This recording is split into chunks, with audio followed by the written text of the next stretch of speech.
Alright, so I'm going to do some advanced stuff here today to kind of, I think, finalize what I would consider the TAB29 trading. So I did a virtual OCR yesterday, or the day before. You need to plug into that and see it. I'm probably going to just make it a module for now in the existing TAB29 trading, and this one will be too. And this is probably then the kind of last module. It's not going to be formal. This is impromptu.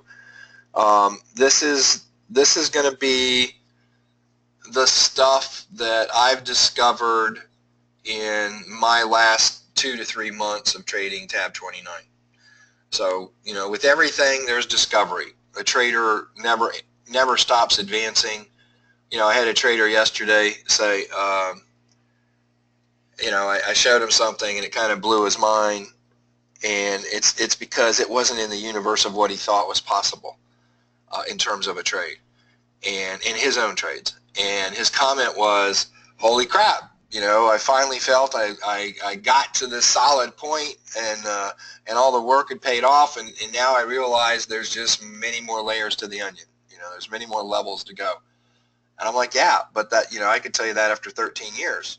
And so I don't mean to discourage with that. I just mean we'll never stop. I mean, I don't care how good you are at what you do, there's still room for improvement. And as long as we're open to it, you know, we can tap into it. So that's, you know, for me as a trader, I've always had that little bit of exploratory, you know, nature. I want to test, I want to research, I want to, you know, I look at a trade and I want to make it better, not as an individual trade, but as a collection. Hey, I took 10 trades that were sort of essentially the same. What are my results? Is there a way of tweaking it so now for the next 10 or 100 trades I can apply the same thing to every same situation and get good results? So it's always a level of improvement. So the stuff I'm going to show you today will bring additional insight to TAB29, but you know, it's a little bit at the advanced level. So here's the storyline on this. This will be over the head of many people if you haven't already kind of been following the TAB29 stuff. If you haven't been following the extra OCRs that we've done, you know, then this may be too advanced. And the scare and all that, the challenge and all that, is it might turn you off. Okay, oh, it's too complicated. This isn't complicated. This is about understanding price movement, which is the whole concept of what we do, is getting better understanding of price movement. Because when you understand price movement, guess what? You're not going to be faked out. You're going to be able to exploit the moves for profit the way you need to, and you'll need to be able to walk away when the percentages aren't in your favor or the reward risk isn't in your favor. So in that vein, I want to go ahead and talk about what we're going to do today.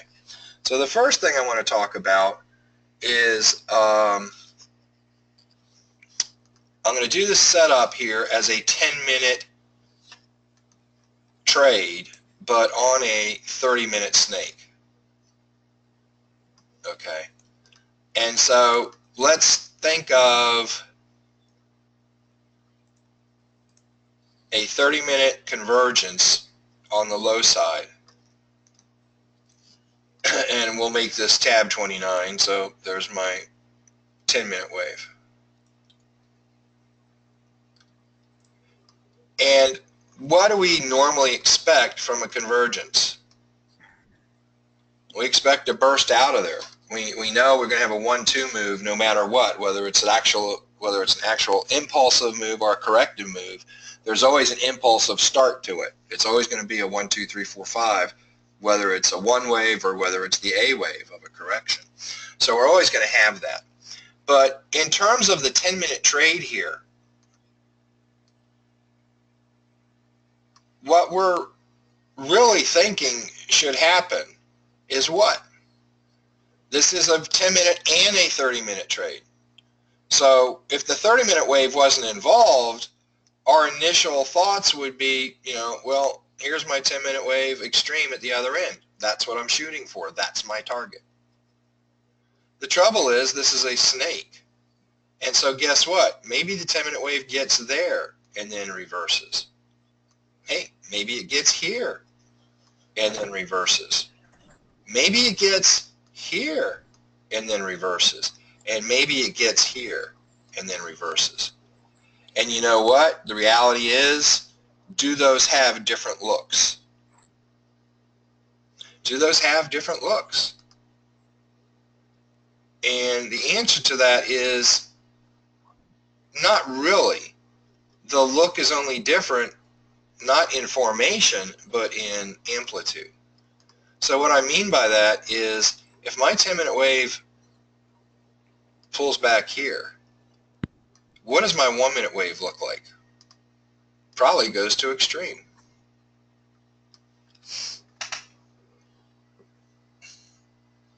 Does that look like an entry? You know, is that an entry? No. And I'll tell you why. Because you just took the entry down here on an impulsive move. You had a convergence and you took the entry there to take an impulsive move. So if I've made the assumption that this is my impulsive move and, you know, it's part of the 10-minute wave.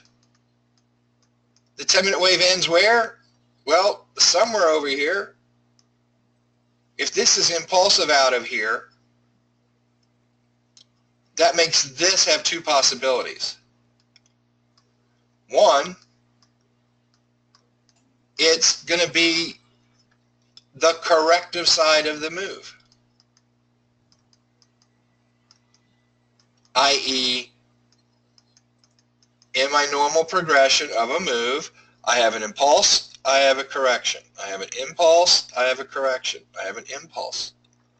And in the trading reality, this is what we want to trade. We're not interested in trading that. This is what we want to trade. We're not interested in trading that. This is what we want to trade. Now when it all ends, now we're interested in trading that. And we're going to reverse the impulsivity. Now the impulsivity is going to be down, and we want to trade this way. We don't want to trade this way. But every one of these, here, here, here, here, here, here, and here, is a green wave at its top. So you just can't look at it as, oh, it's at the top here, I need to take the sell. Now we'll talk about, I'm speaking in a general sense. Let's understand the, you know, the nature of what I'm saying here. This is impulsive, this is corrective. This is impulsive, this is corrective. Now you start applying channel width to it. Okay? In a normal size channel, for a 1-minute wave, to go top to bottom, realize it's not the same number of pips in each direction. All right? Yo, trading cap. So let's get this out of the way first, because this is a mistake in understanding how relative strength indicators work. So we're just going to have a miniature version of TAB29 here. If I have a general price move, go up, and let's say a 50% retracement. It's totally, and this is a 1-minute chart. So we're on a 1-minute chart. And that's the 1-minute wave. Actually, yes, I should have drawn it green or white. Realize that you know, the peak 3, or the peak for the 1-minute wave is going to look like this most of the time.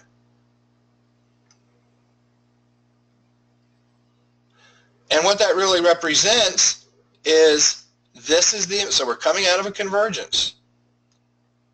So what it really represents is it brings confirmation to this being the impulsive side and this being the correction. Just think of a normal Fibbo, 38, 50, 61.8. I have a move, I have a correction, I'm going to have a move. So if you have a choice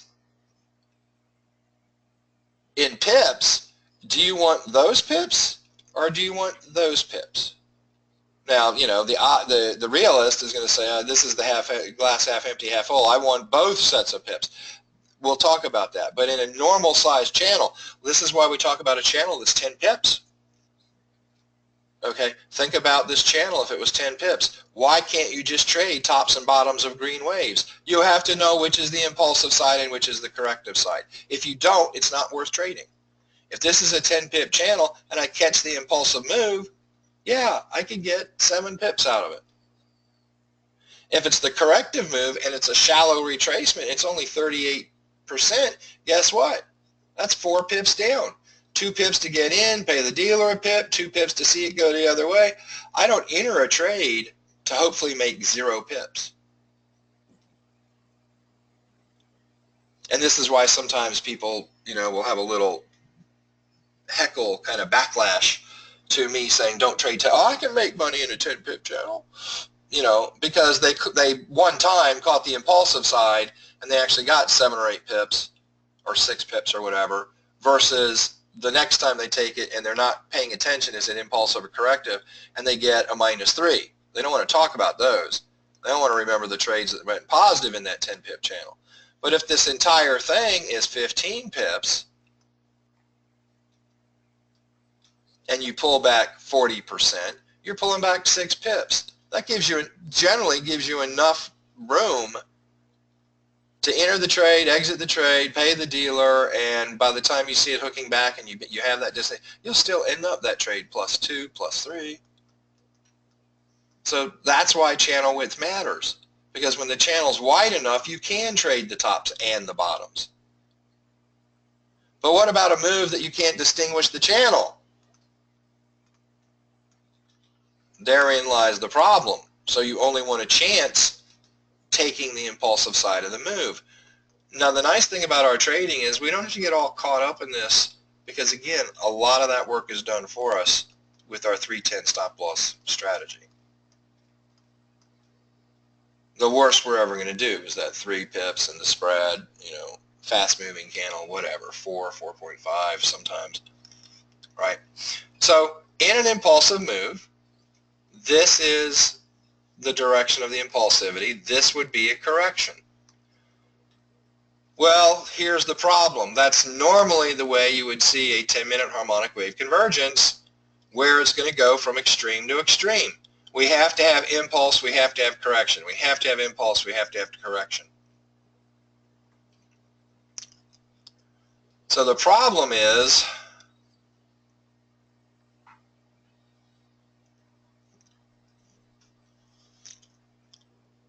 we've traded convergences that turn into snakes, and we call this a fan retrace against the snake. And we understand that there's a trade opportunity there. Steve, now we've got a conflicting situation. You're just telling me this is the impulsive move, I don't want to trade the correction, but now you're telling me this can be a fan retrace, and so this might be the entry, because after all, that 10-minute wave very well may just end up going back down and reconverging. Because that's what we've done for a long time with multi-wave. Well, peak 3 is a different story. We have a little bit more, TAB29 is a different story. We have a little bit more data. We have a little bit more insight, a little bit more power in everybody having, you know, we've got four judges in that indicator, and we've got 12 in this one. We have just a little bit more data than one judge and one judge. We've got 16 judges with those 2 plots. So there's more data in TAB29, which means we have more insight, which means everything that we were doing in multi-wave, you know, I'm just saying it's been improved. That doesn't make the Forex bad. That doesn't make harmonic wave convergence bad. It just means we've got a set of glasses that give us more insight. If you think back to the movie National Treasure with Nicolas Cage, and towards the end when they had the declaration out and he found Ben Franklin's glasses over there at Independence Hall, and he's putting those glasses on and he's rotating through filters and he's seeing different things, and in a certain alignment with those filters, he could see everything that was on the back in the hologram. If he didn't have all those filters, he only saw a partial image. Well, guess what? Tab 29 compared to multi-wave, we have all the filters we need in place. So we're seeing more data. We have more data is being presented to us.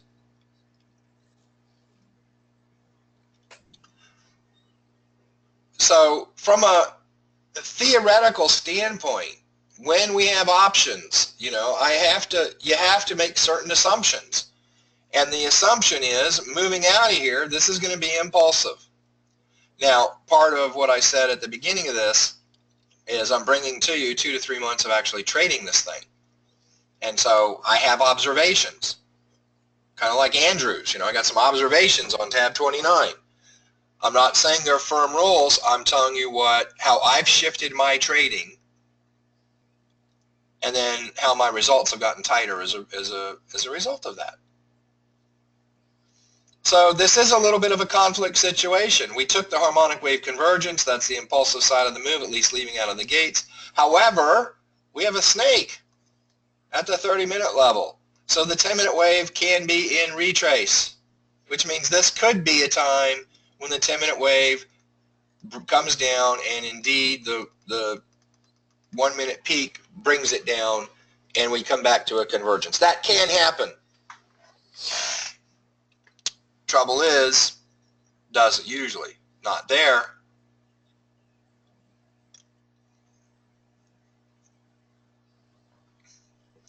So how do we deal with this? Well, let me just jump to where I am with the conclusion and cut out the middleman here for, as Mark was saying, if I'm not distracted, I could get this done in an hour. If I'm distracted, it's going to take me 2.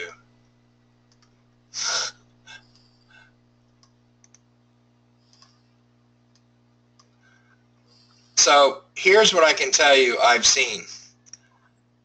All the way up, this is going to be the reality. This move typically is going to have an impulsive side to it and a corrective side. And it's going to have an impulsive side and a corrective side. And it's going to have an impulsive side and a corrective side. And it's going to have an impulsive side. And we'll go right there to that spot. Now, in reality, what do we have going on with our 1-minute peak wave? It does go here at the low. This is going to be down here at the high. This is going to be up here at the low. This is going to be here. And it's going to like this. Now, it's going to have an opportunity to do this more often than not. Let's go all the way up there. It's going to do this more often than not when we're ranging and there's no real sharp trends. For the most part, they're just flat. Typical kind of moves where we can't really see that they're, i.e. there's just no strong, angled upward channel. And the price is somewhat horizontal, maybe has a little bit of an angle. So we have this 30-minute convergence, and what it means is technically any one of these can be the retrace extreme. This right here could represent the end of the retrace, right here. That push or that depth or that height of the 10-minute wave at that point, that could be the one.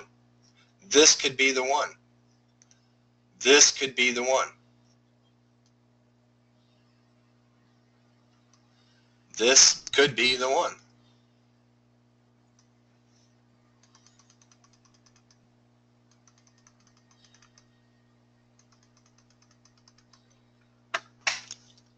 Obviously, from convergence, what do we know is going to happen here? The impulsivity is going to flip. Definitely. We're now coming down, 10-minute target down here now for convergence, and we're going to come down to that with, impulsive correction, impulsive correction, impulsive in convergence.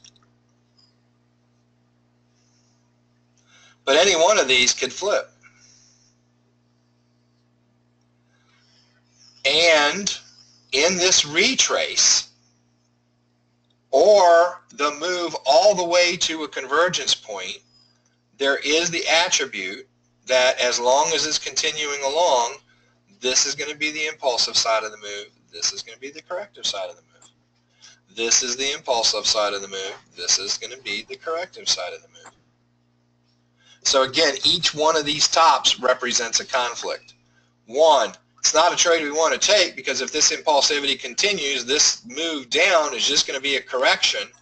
And as we saw earlier, if there's our channel and there's our move in correction, multi-wave or peak 3 will accelerate. On the upside, we've got kind of like a 1-to-1 relationship. On the downside, this thing might be 3-to-1 in terms of its relationship to price. In other words, it's disproportionate. Same concept that we think of in the 30-minute wave, the primary wave is disproportionate, applies here. If the peak 3 races to the other side and price only moves that far, it's a disproportionate move. That confirms that being a correction, a retracement. What's going to happen after that? Same thing that we always know happens after a retracement. We go to a higher high. But if that's what's going to pan out, once again, this is the move we want to be into, not this move down. The trouble is, this isn't a normal, it may not be a normal 10-minute convergence to 10-minute convergence because it's a 30-minute snake. So this very well may be any one of these tops could be a retrace extreme.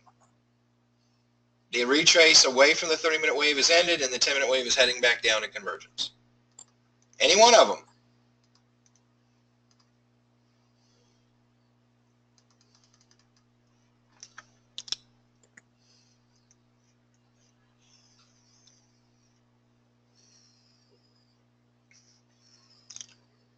So if I enter down here, for fear of any one of these being, you know, the corrective move that comes back and takes me out, the thing to do would be, as much as possible, trade the impulsive side and get out of the trade. Which brings up another point. If I look at my charts, 30-minute, 10-minute, 1 minute, I'm going to make a general comment. I look for 5-minute channels on my 1-minute chart. Can you trade when you have 1-minute channels? You have to be very careful. But I will say this, 1 pip channels, excuse me. I have 1 pip channels on my 1-minute chart. My history shows that between 50% and I'd say as much as 75% of my -3s come when I have 1 pip channels on my 1-minute chart. So you know what that conclusion I end up making? I don't trade when they're 1 pip channels on the 1-minute chart. Why? Because simple things like you're supposed to do here.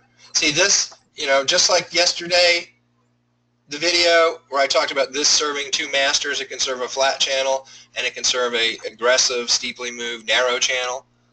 The other thing is this representation here could represent a range on a 1-minute move of 8 pips and a range on a 1-minute chart of 25 pips. This graph, this chart, this indicator view will look exactly the same. In terms of this measuring price movement, remember this is a relative chart, relative indicator. It tells you when you're at the top of the channel, it tells you at the bottom whether it's an 8 pip channel or a 25 pip channel. This is going to look exactly the same for 8 pips versus 25. The difference is when this is a 25 pip channel, we can trade it for profit. When it's an 8 pip channel, we can't, because the things we need to know about what's going on here just aren't applicable to exploiting this for profit. What I mean by that is on these moves, I want to take the impulsive side. I know the 10-minute wave has stopped its progress up at this point because the 1-minute wave is at the top. Simple. It can't go any higher. The 1 minute wave, these are lockstepped. You're not going to see the 1 minute wave get to the top and the 10 minute wave continue on up. It doesn't happen. Can't happen. There has to be a correction. Might be a small correction now, but there has to be a correction. So if I'm trading this, what I want to do is enter here and exit here. Because this is the impulsive side. It's going to be the bigger pips. We just looked at this up here. Impulsive big, correction small. And I don't want a chance staying in this trade and having erosion and or a reversal, this actually being the thing that comes back. If I stay in this trade, what happens if this goes up 7 pips and comes down 7 pips? 0, -3. I don't trade for that. First of all, this is a snake. So as soon as right about here, I realize what? Snake in the grass, wrong time to be in the trade. Let me take whatever this thing is going to give me, but I don't sit here and fight for pips like I might normally in a normal convergence. This already says wrong time to be in the trade. So let me just get the pips I can from it. Trade the impulsive side. I don't want to trade the corrective side. But Steve, what about getting in that trade, exiting here, so I enter my buy, exit here, so exit buy,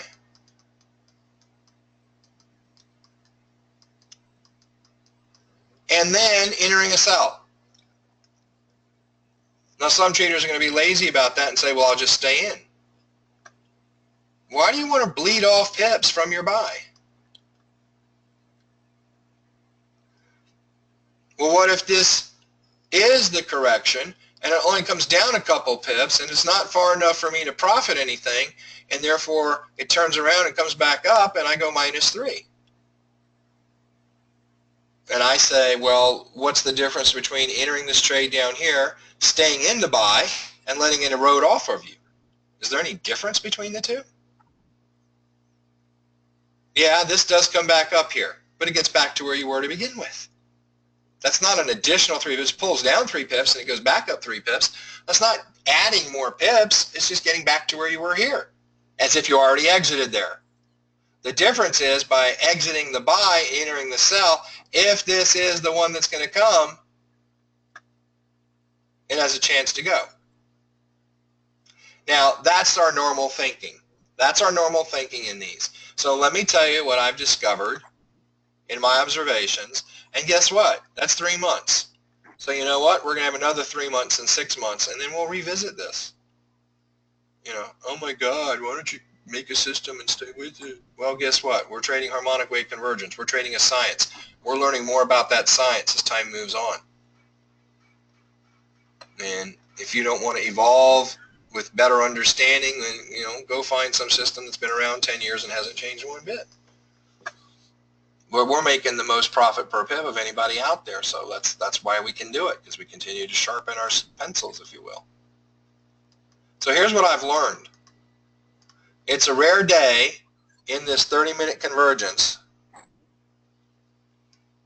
for which the 10-minute wave is moving up. Again, it's going to be moving up impulsively until one of two things happens.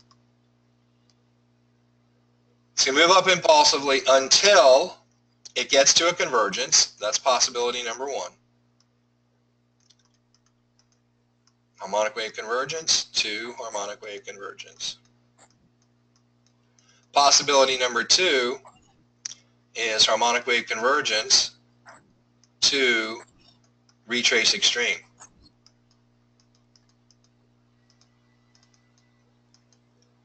From either of those points, the impulsivity flips. So I already explained that over here. I already explained that over here at point 1. If the 10-minute wave actually gets all the way up to a convergence, realize this is still a retrace of the 30-minute wave. It's just acting impulsively until it gets up there.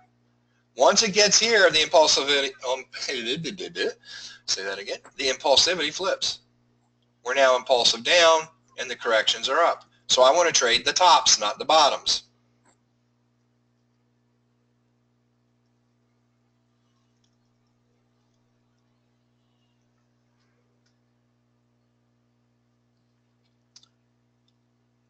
It also flips to impulsivity. The impulsivity flips anytime this is the retrace extreme.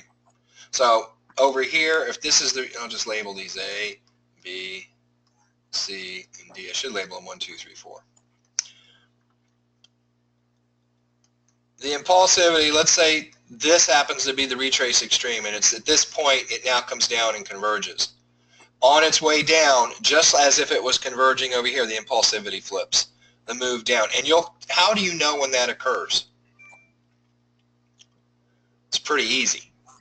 You start having lower lows instead of higher lows.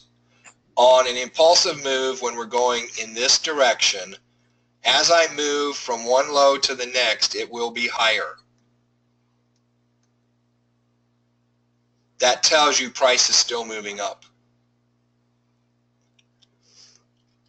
When this low now comes down to here, now I know the impulsivity is flipped. At least most of the time. And we're actually just cycling down now. That's going to be a correction up, and we're coming down. We're going to actually converge.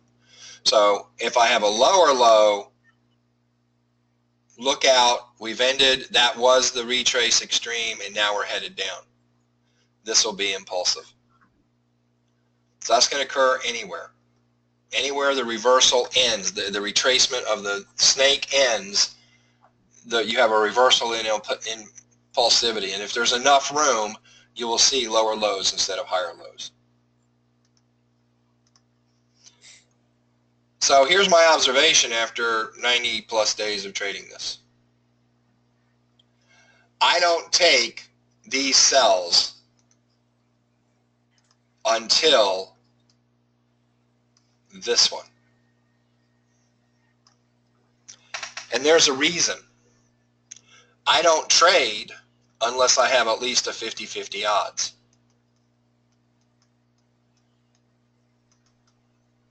Now let me ask you something. If you have a situation where you have 75% chance of losing a trade, do you want to take that trade? Now, unless your risk reward is like 1,000 to 1, you know, both, not just for financially, but for mindset. Why do I want to take something where I have a chance of losing 3 out of every 4 trades? Like that I take. So if I have a 75% chance of losing, i.e. this is a 25-75 reality if we're talking about win versus loss, I'm not trading that. If I can size it up to be 30-70, I'm not trading it. If I could size it up to be 40-60, I'm not trading it. I need 50. Now this is me. You might be different. This is just how I work, is I do the math. I want my trades to be 50-50, guys, because then the -3 does its magic. Because the 50% loss is always locked in. You know, it's 3 to 4 pips. And now it's easy if I could gauge also the reward to risk. You know, and I have 12 pips over here. Well, I've got 4 to 1. I've got 3 to 1. That's what I like to trade as a minimum, as the opening gate. Doesn't mean that's what I settle for in the end. I'm going to get much higher than that. But I want 50-50. I want the comfort of knowing this is a coin toss with heads or tails. I want the comfort of knowing if I take the same trade 100 times, I'm going to win it 50% of the time. And then the advantage is my risk or my reward to risk is so much in my favor that I'm going to end up winning. When I know it's 50-50, I have that confidence. Just like the previous examples of the coin toss where heads, I owe you $1. Tails, you owe me $3. I don't worry about getting 2 or 3 or 4 heads in a row. Because I know in 100 tosses, in 500 tosses, it's going to be real damn close to 50-50. And at that point, You've given me 300 and I've given you 100 and I'm a happy camper.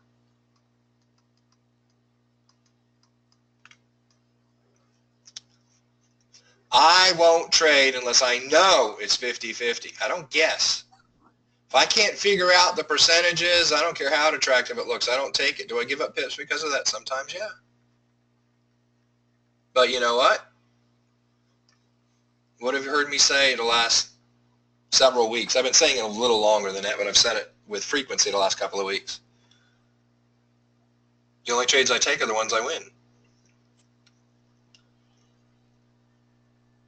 Now, how do you say that when you're willing to accept losing 50% of the times? I win because I'm going to take that same trade over and over again. And because it's 50-50, I will end up winning. I don't win every trade. I do, by selectivity, crank my odds way beyond this. I'm just saying this is what I have to have as a minimum to take a trade. I'd venture to say most of my trades are probably 75-25 in my favor. But I take 50-50 trades because my risk reward is so good. All right, now that out of the way, do the math, do the math, do the math. Now you'll understand why I only take this last one. Now, in a typical move like this, and you'll see this, you'll be able to confirm this on your charts. You can back test it, you'll forward test it. Typically, in a 30-minute convergence, again, typically, not always, typically, what you're going to see is the retracement doesn't occur until the third, fourth, or even fifth bump. Very rarely does it occur here. Very rarely does it occur here. It's usually this bump or this bump. Now, I've drawn this as the fourth bump. Sometimes this is the third bump. But it's what I want you to pay attention to is the distance here.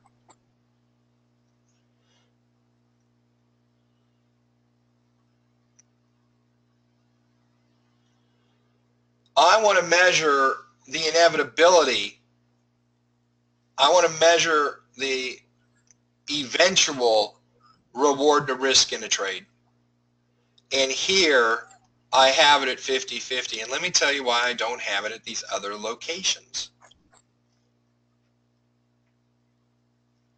If my goal is to get to harmonic wave convergence, if my goal is to get from retrace, which we know this is because it's a snake, if I want to get that 10-minute wave from retrace back down to a convergence into the 30, 10 into the 30,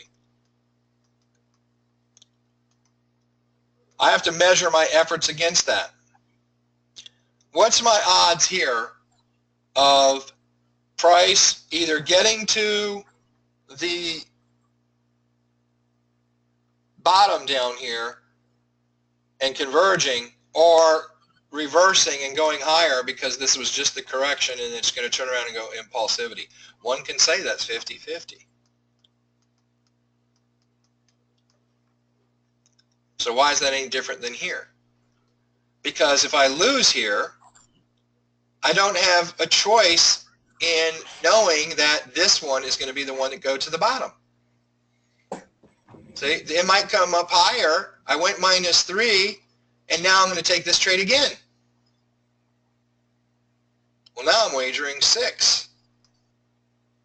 Wagering is true. And what if that one's got to be 50-50, Steve? It is, but my goal is down here. I want to measure my odds of getting down here. Well, what if I go, can this one go down to extreme? Yes, it can, so I guess it's 50-50. You know what happens if I lose here? Well, it's just -3, so you said that's 50-50.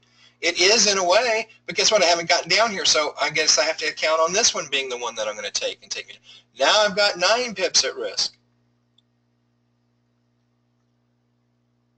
And if that one doesn't go, I just went 3 trades that didn't go. And even if this one finally makes it, what are my percentages in terms of actually getting down here? It took me 4 shots. So even though this looks like 50-50, if my determination is to get down to the bottom, and I'm going to keep trying that, unless you're going to take this one and say it's 50-50 odds, and if you get the -3, you're done. If you're just going to bank everything on this first pullback of the 10-minute wave and enter it as soon as it starts heading back down, you know, you're going to take that trade every time. It either goes or it doesn't.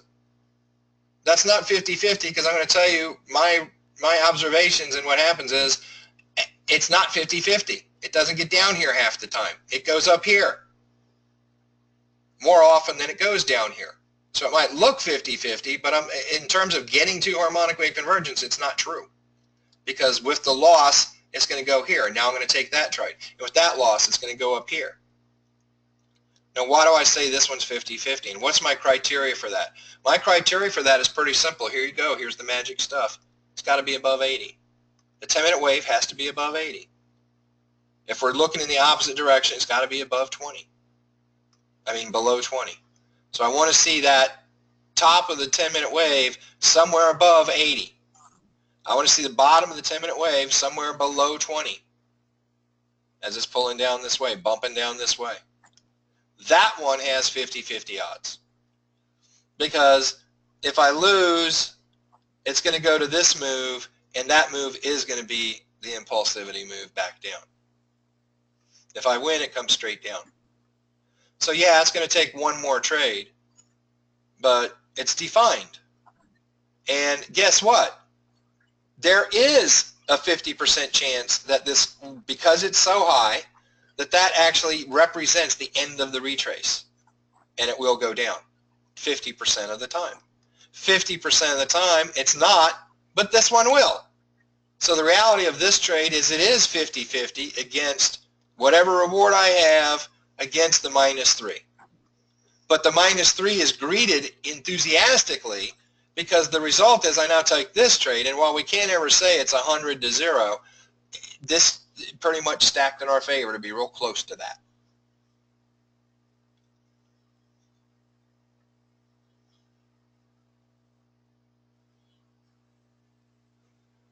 Pretty cool stuff. The odds are not with me to take this as a retracement. Extreme. It's too low. Not enough pressure. Not enough pullback. And again, that might be 75-25. But don't kid yourself, guys. Don't isolate one trade. You can go from this virtual OCR, you can sit here and take this trade right here on this tiny pullback that's not even in the power zone, and it may come down. And you go, it's that crap Steve's talking about. Go do it 100 times and see what happens. So I'm speaking to you on observation and trading over volume. And if you have 75%, if you have 75% chance of losing, that does mean 25% of the time it will work. And you know what? You can probably balance out the risk reward to make that an okay trade. But that's on paper. That's in a spreadsheet. Those are numbers. That's not how it works in your mind. Hell, a lot of you can't take one -3. Nonetheless, 3 or 4 to get to a positive trade always. And that's what this is. This is 3 to 1. I'm going to lose 3 to win 1. And if you haven't done your risk reward properly, you're going to be in real trouble. Especially if the winner, because this 10-minute wave is pulled back so small here, maybe that's just 5 pips. So you're in a fan retrace on a 5-pip move. Now, this does introduce a little bit of conflict, I admit. But TAB29 is where I am, and TAB29 is what I'm trading. And so if I developed rules and guidelines for trading with multi-wave that seem to be in conflict with this at times, that's going to happen. I've noticed that. And what does that mean? It means TAB29 is a better way of trading. It's more efficient. It's more predictable. It's the fact that I got 16 judges in this tight space.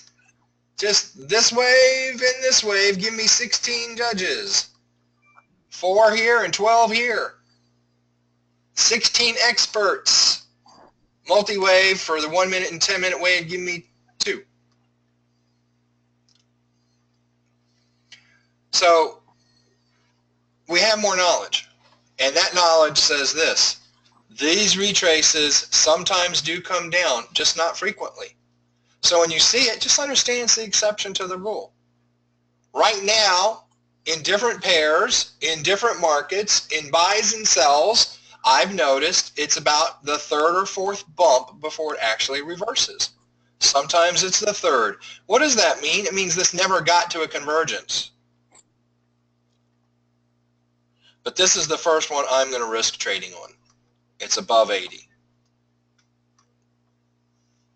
And I know if I lose, its proximity. See, why 80? What's the magic with 80? The reality is, if this was not the high and it's going to cycle down and come back to a convergence, this is close enough that it's only going to be one more bump.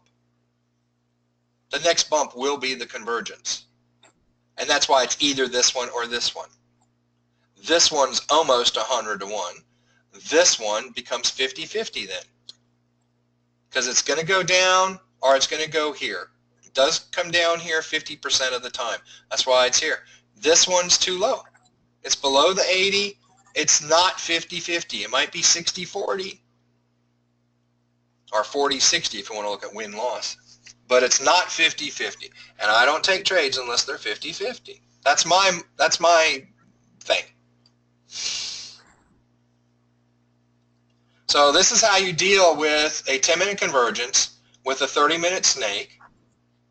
My way of dealing with it is, I'm in this first move as an impulsive move, and I can exit at the top. If it's going to not be an instant come down and reconverge, which, like I said, 20-25% of the time, maybe it'll do that, the odds are it's going to go higher. The odds are, if this movement is enough, I could re-enter here again and do what? Exit up here. If it pulls down more, if this is not the retracement, and it starts heading back up, here, peak 3, peak 1. Enter another buy, exit at the end of the impulsivity.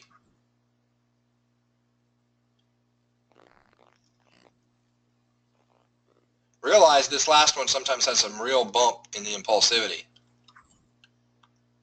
That one and this one both have some real bump in that impulsivity if it goes to convergence. When it hits the retrace extreme or it hits convergence, remember when it flips, we're going to have lower lows and the impulsivity is now down, which means what? I can trade tops. When a 1 minute wave comes to a top, I can trade it as it's on its way back down to the 30-minute convergence. All right. Look at my notes real quick.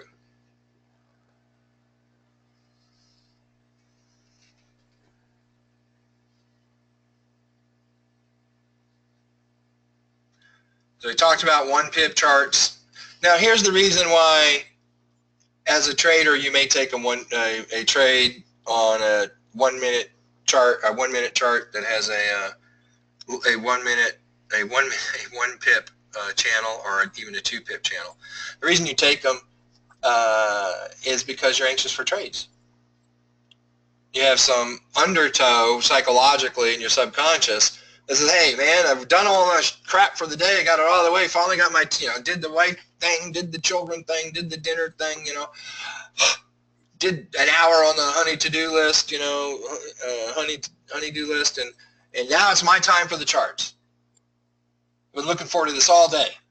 So you guess what? There's some internal pressure to make things happen. So you will take less than favorable trades. Your subconscious mind says, got to get a trade in, come on. You're not making progress unless you get a trade in. Talk to a student trader in my group, and what defines a terrible week? I didn't get many trades in. You can't force trades, be selective. Now look, there's a difference between somebody that's just gone green bronze and somebody that's been platinum for 2 years and is now TAB29. So I can't talk equally to both players. Yes, when you're younger in your trading progression here, you have to take demo trades. And I want you to use the demo account as your laboratory, as your experimental zone. Find out why the things we say are the things we say. Find out why the things we say don't do this. Understand the penalty in doing it. But start putting the math to what's going on here. As an advanced trader, where you've got looking live is on the horizon, going live with live money is on the horizon, you need to trade your demo account as if it's a live account. And so you can't succumb to the pressure of, oh, this is my 2 hours to trade, and if I don't get a trade, something's wrong. And therefore let your subconscious mind push you to trade when you shouldn't be trading. Okay? Because you can't do that with live money, guys. When you come back out of your little man cave or woman cave or whatever, and your spouse goes, how'd it go? The mark of measure is not how many trades you took. The mark of measure is, did you win or lose? And if you won, how much? And guess what? You better teach that spouse right from the beginning. Send him through our money management course to where if you end the day of trading and your bank account is the same, that's victory. Because you're doing something 95 to 99% the rest of the market isn't doing. You've learned how to not lose in a trade. You've learned how to be selective in your trades and not be tempted by the crappy trades, so you end that day negative and your equity ball is less than it was when you started. If we end the day at 0, I do the Charlie Brown dance. I don't flip it around and get upset because, oh, I didn't get a trade in. A trade is not the measurement of your success. Now, granted, my coach students have a little additional pressure because, we meet weekly or every other week, and they know I like to see them bring trades because that's how I help them improve. Don't do this anymore, do this instead, and if we don't have a volume of trades to look at, then I can't help them, and therefore they don't grow as fast. But we don't want to let that also turn into, let me just take any shit trades, use my language. Because that doesn't progress us either. All it does is mess you up psychologically. All right, so one big super additional, so we're on to the next kind of item here. And this is, I'm going to title this, More Trades Than Ever Thought Possible. Now, green traders, remember those days waiting for purple and the blue on a 30-minute chart? And most of your frustrations were, oh, the trades just aren't enough. Why are we trading a 30-minute system? Right? Not enough trades. I've got traders who, strange hours, got traders on the other side of the world.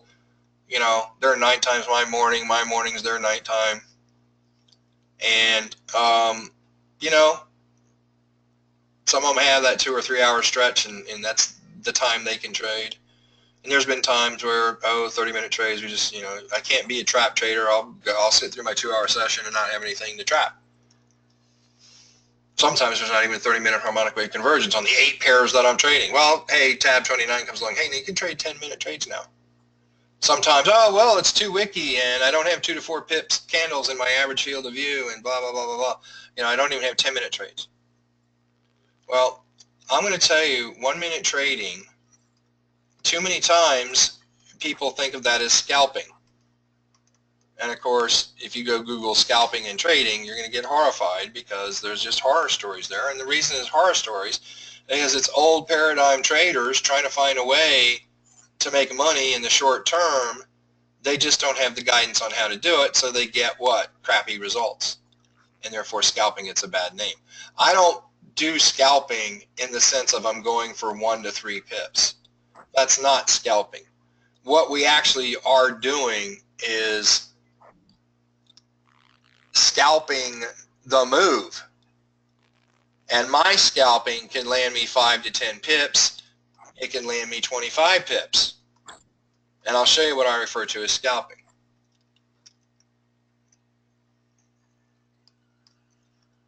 funny thing. I had a session with Zoe the other day, and I showed her this, and then she was showing me some trades she took using this technology or this technique, and she called them interceptor trades. Kind of a fun name. I like that. I smiled when I saw interceptor trades. It's really old school technology. It's just we have new paradigm ways of dealing with it. So let's talk about something here. If I want to look at multi-wave compared to TAB29. Now I hinted on this in the last segment where I talked about, TAB29 is really multi-wave on steroids. We got 4 and 12, experts in the 1 minute peak and the 10 in the power 10 peak, 16 experts there helping us, and we don't have that with multi-wave. We just 1 minute wave, 10 minute wave. We've got 2 experts, and that's why TAB29 gives us more insight. It keeps us from the bad stuff. It helps us with the good stuff. So in multi-wave, with a budding fan retrace, what was our rule for taking the trade?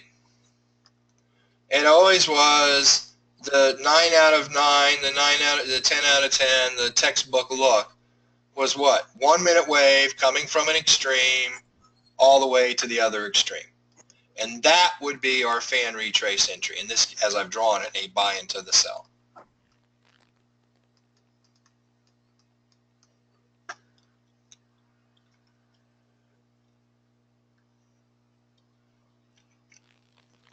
And we say, wait till then. Did we ever say, take this trade?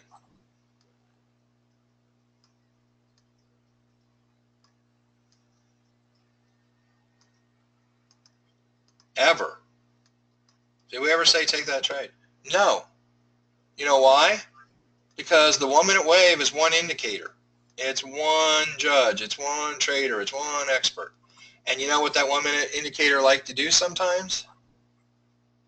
Sawtooth its way down. Depending on scale, every one of these could have been a -3.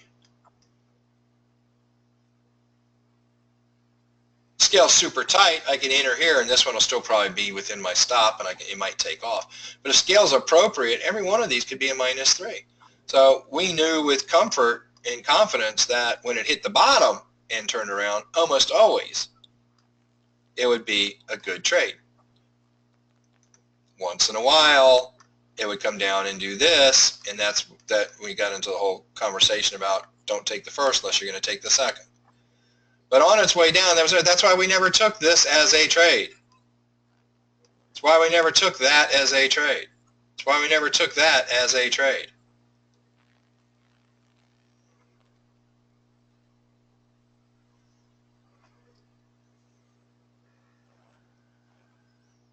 It may go up. It may come down.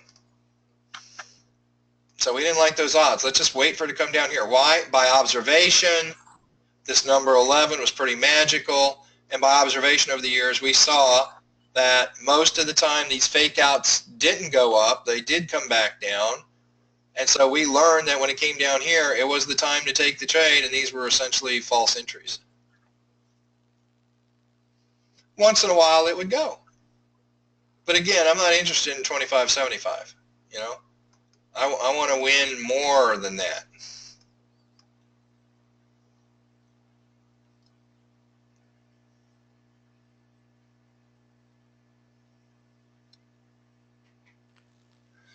So now we move to TAB29.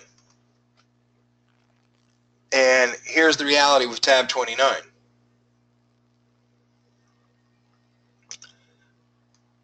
More indicators. That's 4 experts in one plot. And these are not random. These are 4 experts who have some rules. And they say this: if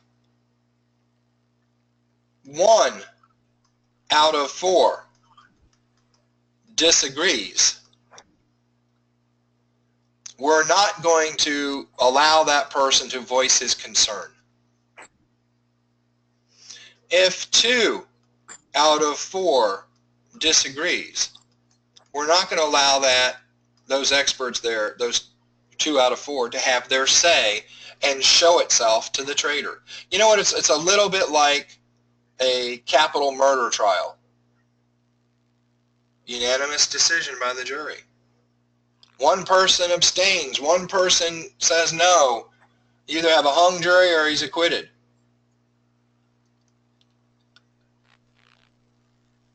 All have to agree. So we've got 4 experts, and they were chosen specifically to have this attribute. Do not fake out the trader.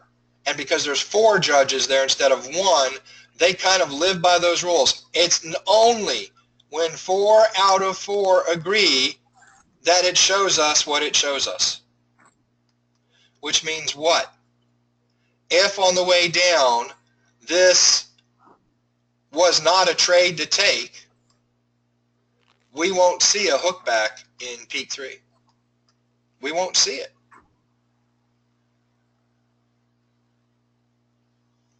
It's only when all 4 agree it's time to take a trade. And where does that occur? Most of the time, down here. But you know what? And here's just the surprise thing. When it does that, that's a trade.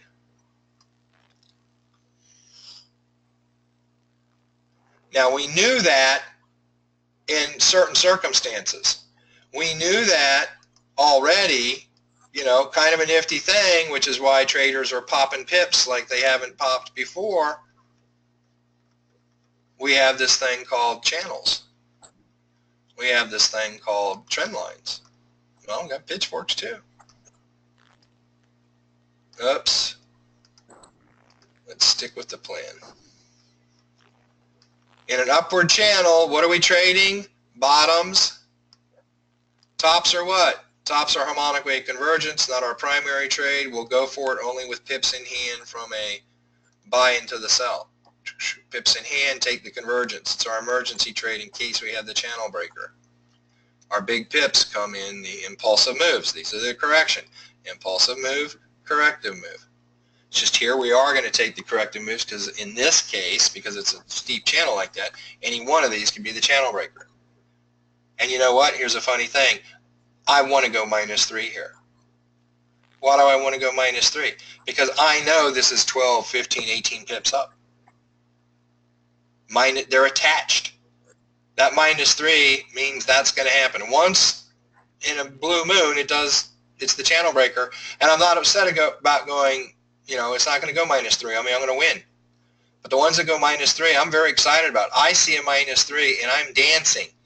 I got traders who see a -3, and they go crying away and shrivel up in the corner, and they're looking for their blanket.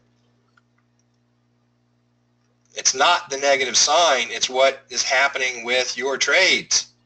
This happens to be attached to positive pips that follow. It's a given. I would rather get a -3 here than not. Easy pips up. And if I don't get the -3, I'm getting positive pips in this way. So, you know what? When I got a steep channel like this, I'm prancing like you can't believe. All right, so guess what? Why do we know we can take that trade? Because we've got a channel, and as this trade pulls back here and it hits down here, I'm going to associate that with, use yellow.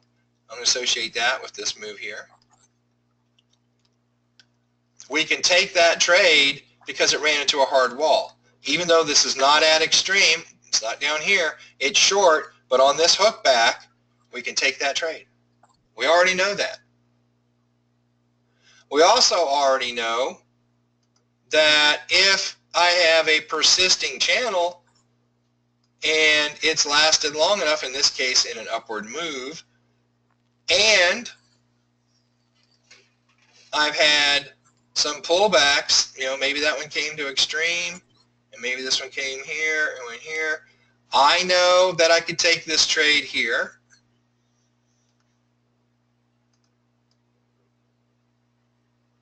even if there's no established channel,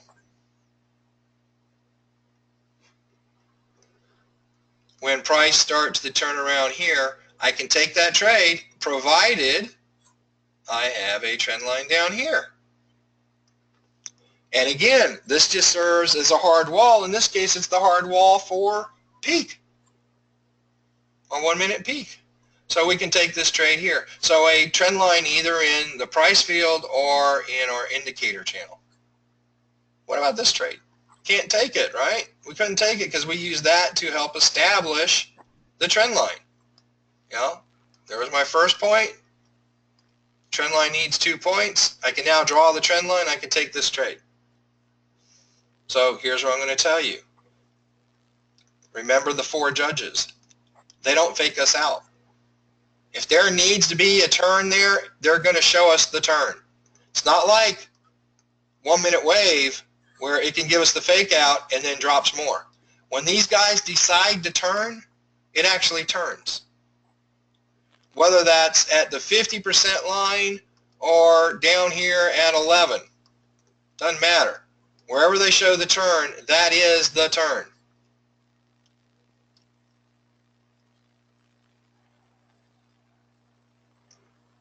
Power. This is tab 29. This is multi-wave. I got some traders who've told me, I'm going to stay with motive wave because I'm just going to keep trading multi-wave. I mean, I'm going to stay with motive wave because I'm going to trade multi-wave. And I'm like, okay. You know, hey, if it's working for you, great. I mean, I applaud the if it ain't broke, don't fix it, mentality. Trouble is, tab 29 is just that much more powerful. Why? Because it's got 16 judges instead of 2 with the same 2 wave plots. There's more knowledge inherent. There's artificial intelligence, in the waves. So we know we can take a trade if there's a trend line here and this is short. We know we could take a trade if there's no trend line in price, but there's one in the indicator field. Now I'm telling you, you don't even need the one in the indicator field. I can take this trade right here. Now the only thing is, remember earlier I said, how do you know when impulsivity flips? How do you know when it's not a good time to be messing around with the charts? And that's when you have an up move and all of a sudden you have lower lows. Because how's the only way that can happen? Think about it. This has to come down below this low. Think about traditional trading. If you enter a trade somewhere in here, where's your stop loss? You cover the previous low. So what happens when you break that previous low? You're out of the trade. There's too much confusion in the marketplace. Yes, sometimes it'll break that previous low and go up. Again, you're talking, 15, 25% of the time, not 95% of the time. And I don't worry about the exceptions. We're not exception hunters. We go with what happens most often. Traders trade probabilities. It's about being math. So as long as these lows, as long as, labeling them 1, 2, and 3, as long as 1, 2, and 3 are in the direction of my trade, meaning I trade bottoms on an upward move. I trade tops on a downward move. I trade bottoms on an upward move. As long as low number 2 is higher than low number 1, on that flip, I can take the trade. This is nothing more in the old school. This is where, it's a branch of trading called pullbacks. So he was calling them interceptor trades.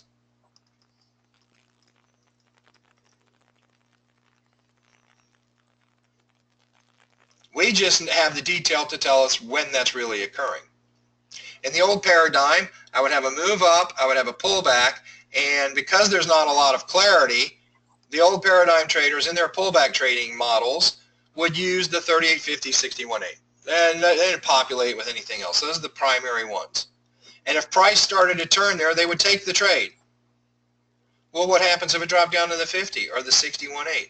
No big deal. Their stop losses were so big and fat, they didn't care.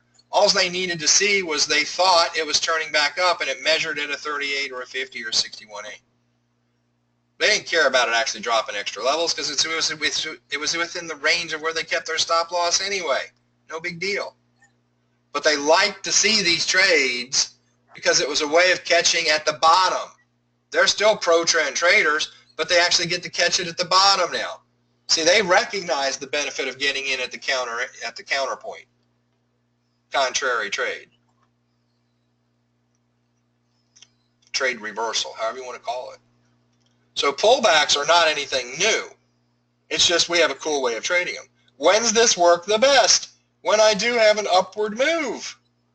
I don't have to have the channel totally identified. If I do, it's even better. See, if a trend line's up here, great. If I could put a trend line on this, great. But guess what? Now instead of not trading this just being the trend line marker, I can now trade this as long as it's a higher low. And what if I have a trend line here, and let's just say it went like that? Well, guess what? If I have this turning here, I can trade it. Is that a higher low? Yes, it is. The judges rarely are wrong here. It's about 8 to 1, sometimes as much as 10 to 1, they're right. So a hook back is good. So you know what? This just brought you about 3 times as many trades as what you already were exposed to.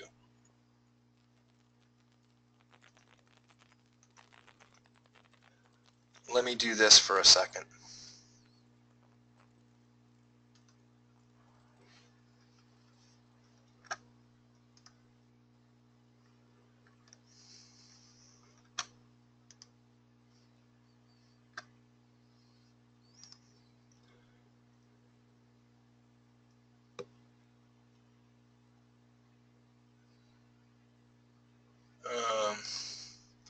I'll show you an example.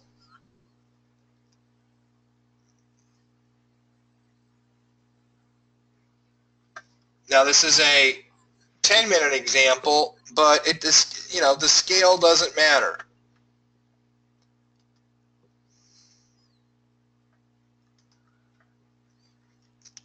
Give me a second here. Scale doesn't matter. So what you want to see here is, there was a move up, and now we're back to some sort of bottom, even though it's not the bottom. We have a 30-minute dip down.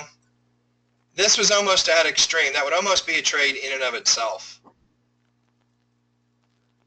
Lower low, I can take that trade. Higher low, I can take that trade. No trend line would have connected those.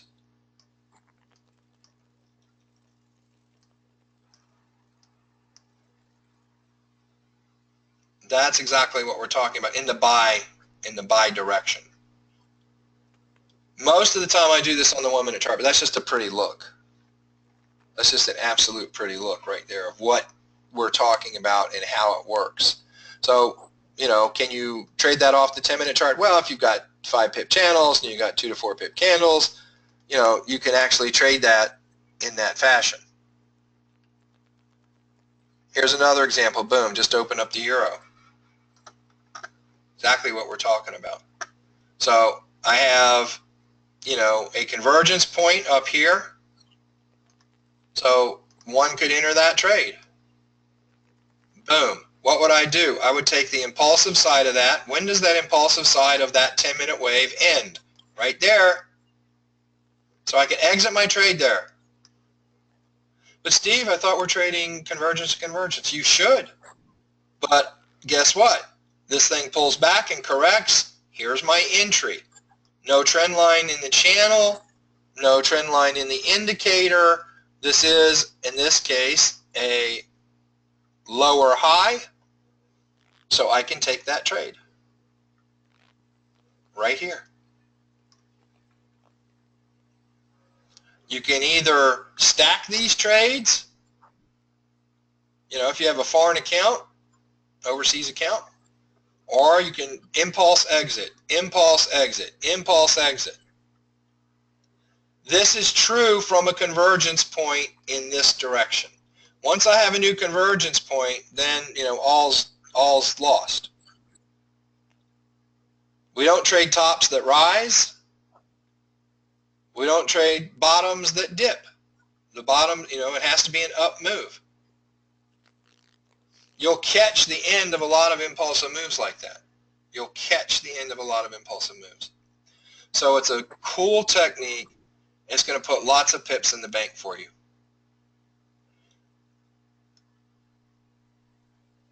Lots of pips. Give me 1 second.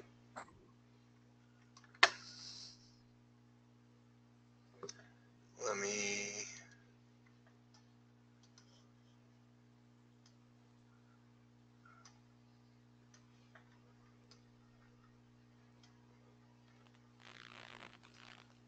One second.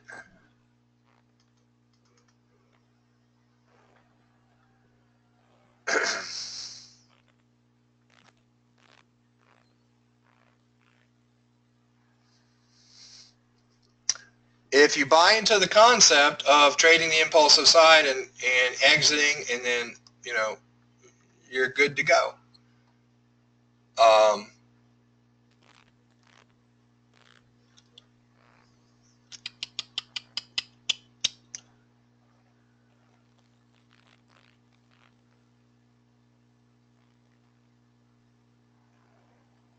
Another convergence. I can't do anything there.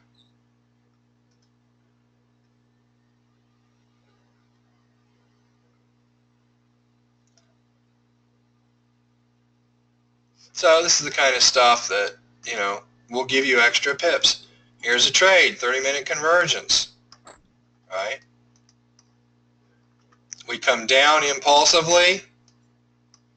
We have a pullback. This is a lower high. That means that's an entry. Boom. So I either missed that, or I could have taken it, exited, take it, and exit. Okay? So you'll find them all over the charts. Go look for them. Just remember the basic rules. And that is this. Don't try and push your luck. This is a sweet thing, but don't abuse it.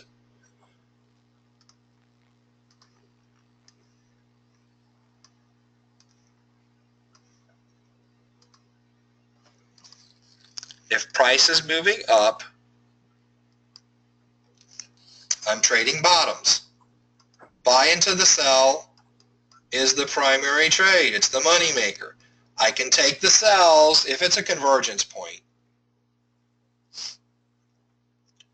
And a 1-minute wave reaching the top is a convergence point. We don't have anything to confirm it other than it's there. There's not a 10-second wave and a 15-second wave and a 1-second wave, and we can't have a pretty harmonic wave convergence. But we just know it's the top of the top. It's the convergence. The box video shows us when we get down to the 1-minute wave, it's tight enough. We don't need to see anything inside. We've already got it to a 2 to 3 pip zone with the 1-minute wave. So if this was a convergence point down here, as my 1-minute wave moves out, it's impulsive. When it pulls back and starts moving up, I can take that trade as long as it's a higher low.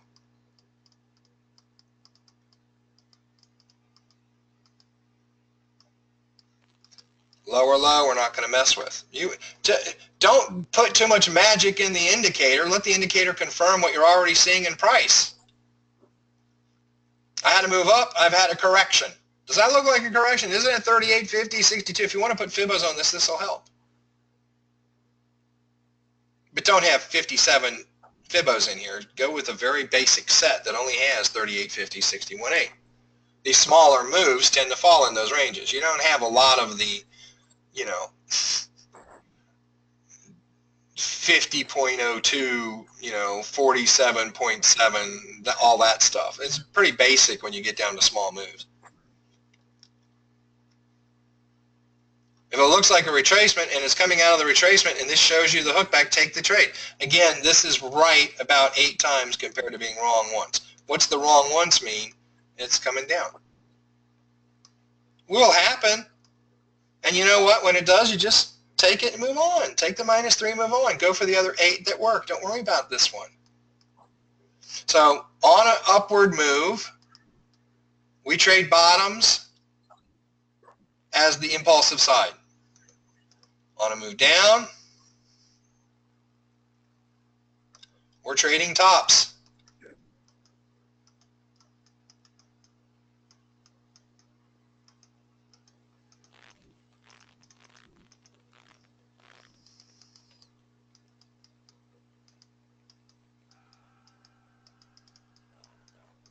And here we have a convergence at the top.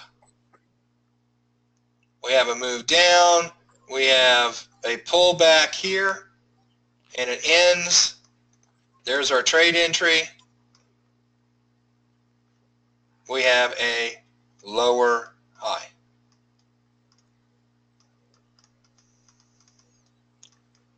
As soon as the highs become higher, we don't have a trade.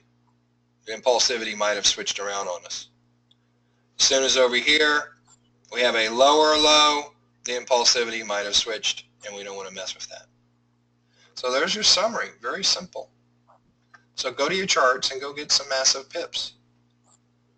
This is about as good as it gets. So the other day we talked about how to use different money management based on the size of the, the direction and the flatness versus the steepness of the channel. Same indicator look, but how we trade it differently. One kinds of trades we can stay in the whole way. Other trades it's better to chop it up into the impulsive side and the corrective side. Today we learned a little bit about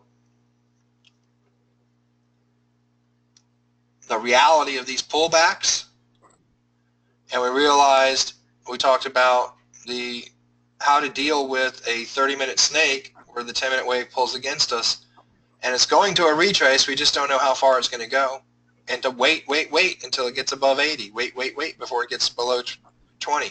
Then you have your 50-50 trade, and just write off the ones that occur before that. Don't worry about it.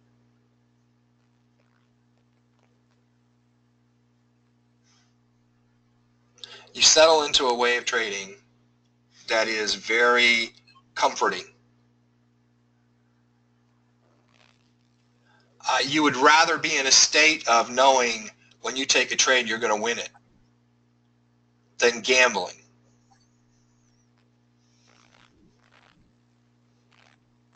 Saw a post the other day, from a guy who routinely trades news. Haven't seen big posts from him in months, and all of a sudden he makes a post, because he guessed the right way on news. And he's all about, how great he is because he got these big pips out of the news announcement. Oh, people that are afraid of news, blah, blah, blah, blah, blah. Well, it's his first post on a news in maybe 3 months. There's been a lot of news announcements in the last 3 months. Where were his posts?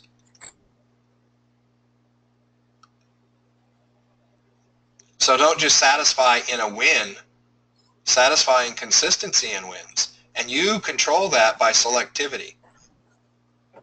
No guessing. You control that by, sometimes I could take that trade and win, but 3 out of 4 times I don't. So I don't take those trades.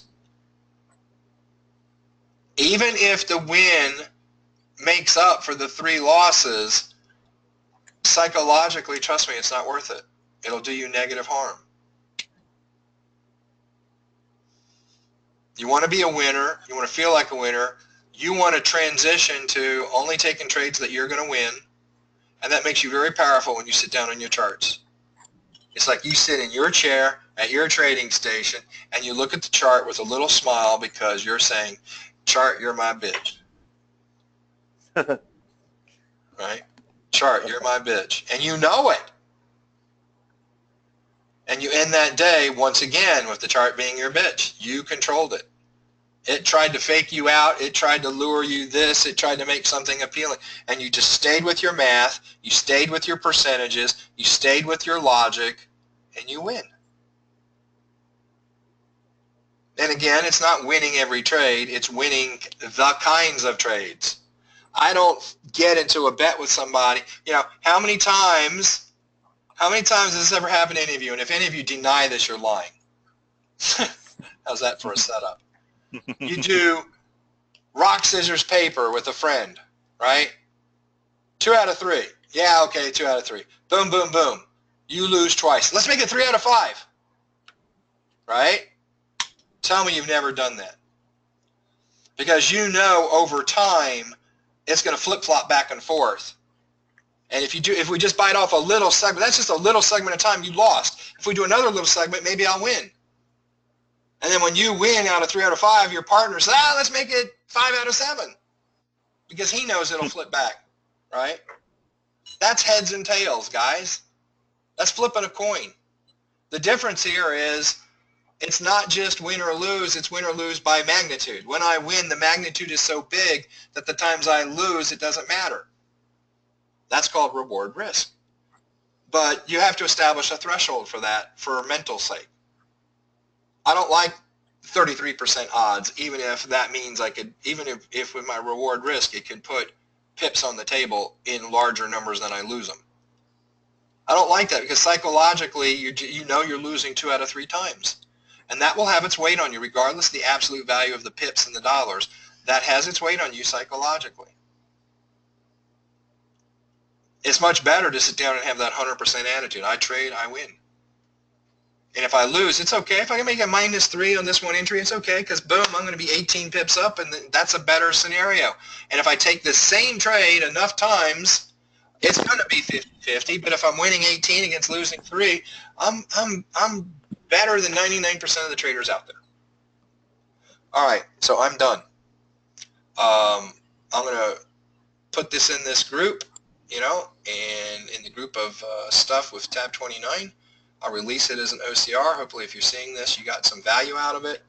I don't have much more to give. I think it's probably going to take another 90 to 180 days of trading. It's going to take you guys being part of that experiment, moving forward with all the knowledge we have now, moving forward with that. And, who knows, maybe 90 days or 120 days from now, I'll do another session and we'll kind of change some of what we're doing because we found a way to do it better. Doesn't mean what we're doing is wrong. But look, if you make 40% a month, you're in the top 1% of traders. Does that mean it's wrong to try and get to 45% a month?